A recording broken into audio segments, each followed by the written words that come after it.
Bueno, rápidamente en menos de un minuto cómo compartir datos o internet a otro celular, así que van a ingresar a las opciones de configuración, así que bajan aquí a la tuerquita que está en la parte de arriba y la primera opción que dice conexiones es la que nos interesa y la configuración que tenemos que hacer nosotros está aquí abajo donde dice móvil hotspot y anclaje de red.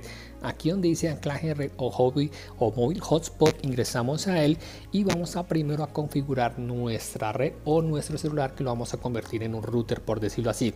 Así que ingresamos aquí a móvil hotspot y donde dice nombre de red le damos un nombre. Yo le di hola mundo. Contraseña, una contraseña fácil para nosotros ya que esto no va a permanecer activado, y la banda también la configuramos. Le damos aquí configurar y hacen los cambios que ustedes van a hacer en nombre, en contraseña y también qué banda. Le damos guardar y después ya podemos activarlo. Muy importante, nuestro celular debe tener datos. Por ejemplo, en este caso donde estoy conectado a una red, cuando yo lo active inmediatamente me va a desconectar de esa red para compartir los datos. Le doy a activar. Me dice que debo desactivar el Wi-Fi porque él debe desactivar el Wi-Fi y utilizar el Wi-Fi para compartir esos datos como si esto fuera un router y utilizar mis datos móviles para compartirlo.